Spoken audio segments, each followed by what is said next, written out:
Assalamualaikum warahmatullahi wabarakatuh.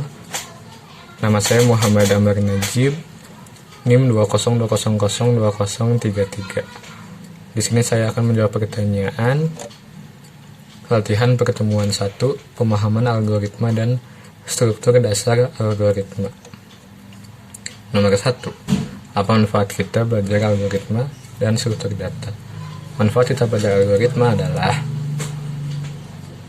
meningkatkan kemampuan kita lebih logis lagi, membuat kita berpikir secara logis, kemudian membuat kita berpikir secara sistematis, karena dalam algoritma kita melakukan suatu pemecahan masalah secara sistematis, secara berurutan.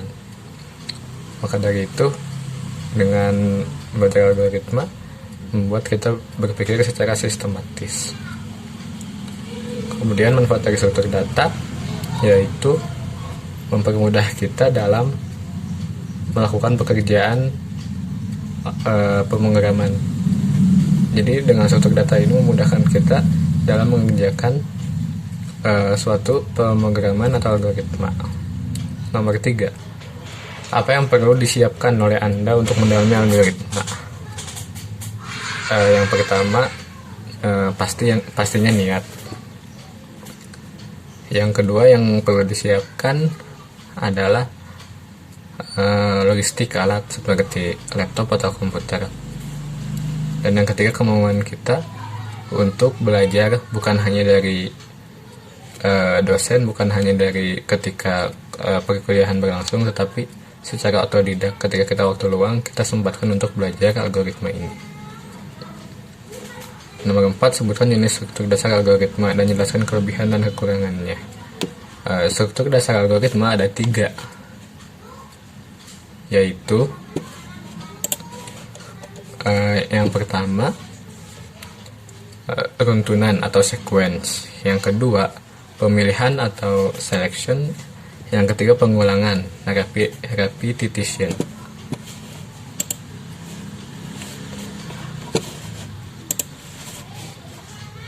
Nomor berikutnya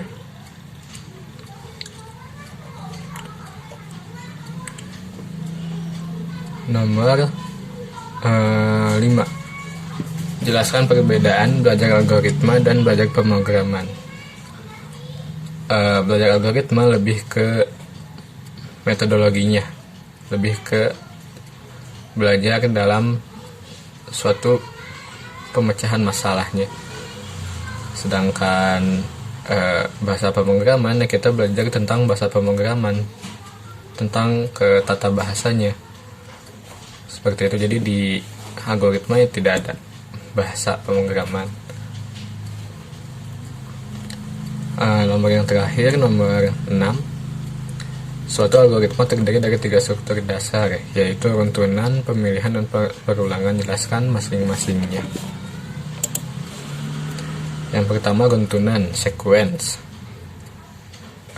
Sequence ini terdiri dari 1 atau lebih instruksi. Jadi instruksi ini harus dikerjakan secara berurutan, sesuai dengan urutan si penulisannya.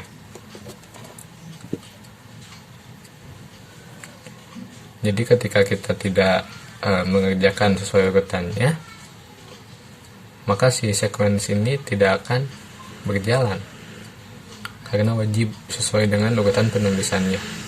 Dan ini sebuah instruksi dilaksanakan setelah instruksi sebelumnya selesai dikerjakan.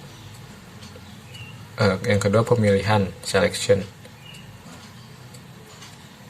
Instruksi ini dikerjakan jika kondisi tertentu sudah terpenuhi.